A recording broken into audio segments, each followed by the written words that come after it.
weigh in on this. Yes, please.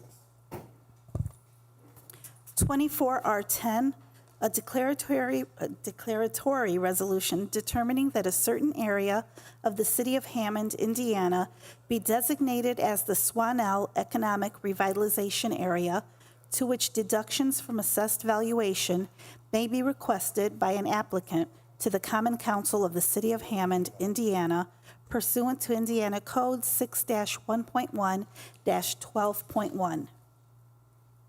So just for reference, that is what the public hearing is about. Right now, it's just a public hearing. The public is allowed to speak on. I'm sorry, I read the wrong one. You read the wrong one? I apologize. I'm sorry. I had them out of order. It's 2413, an ordinance of the City of Hammond adopting a 1% municipal food and beverage tax. Okay, I'm sorry. All right, so this is ordinance, City of Hammond adopting 1% municipal food and beverage tax.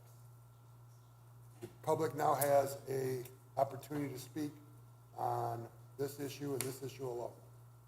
Anybody from the public like to speak?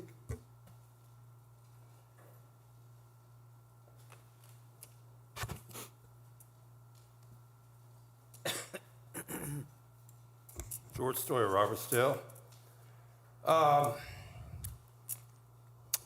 In and of itself, I guess the tax isn't a whole lot. But what I'm worried about is the future. I mean, right now, it's a food and beverage tax.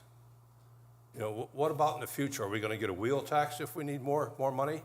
The mayor has already foreshadowed the need for addressing wastewater piping and I guess the infrastructure throughout the city. That's going to be a big, another big bond. Are we looking at, income tax, city income tax? You can say, well, no, that's been preempted by the state. Well, we're talking about a relationship with Fast Eddie Soliday of Valparaiso.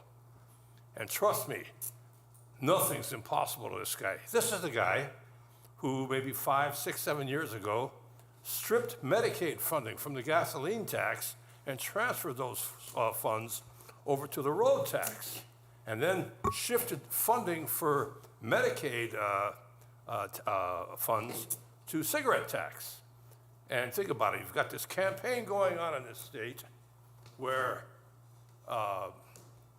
people are being encouraged to stop smoking and stuff like that, and yet he's gonna use that as a funding mechanism for something that's only increasing. So I thought it was kind of odd, but not to worry, because Governor Holcomb gave him the Sagamore of the Wabash for his efforts on that. So here we're talking about, again, it sounds far-fetched, but this tax would have sounded far-fetched to me.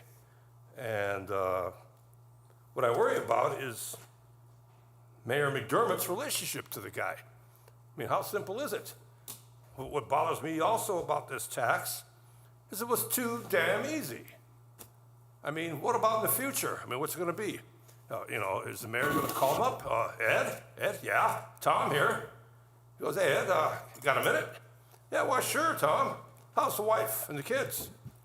And next thing you know, there's going to be, well, listen, I need some funds, and I need some legislation, some special interest legislation that, goes through the regular, all counties with populations no less than 70,000 and no more than 80,000. And if you're in that little sliver there, well, you qualify for it. That makes it all objective and impartial and non-discriminatory, et cetera, et cetera.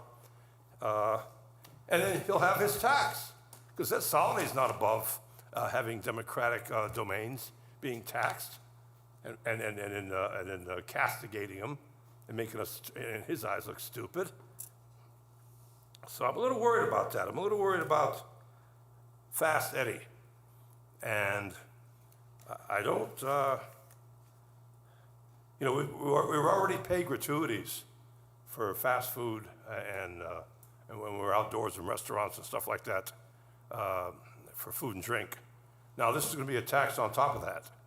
I'm surprised there's nobody here, really, We don't have any waitresses here. We don't have any bartenders here.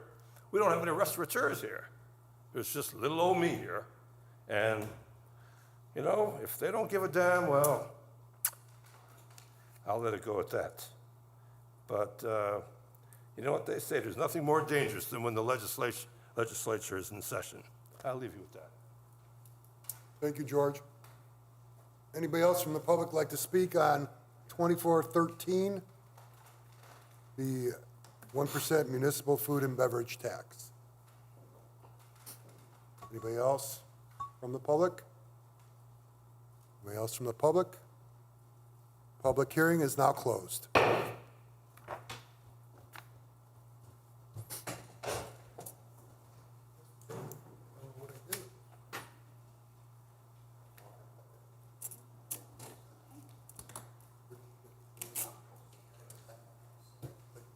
We got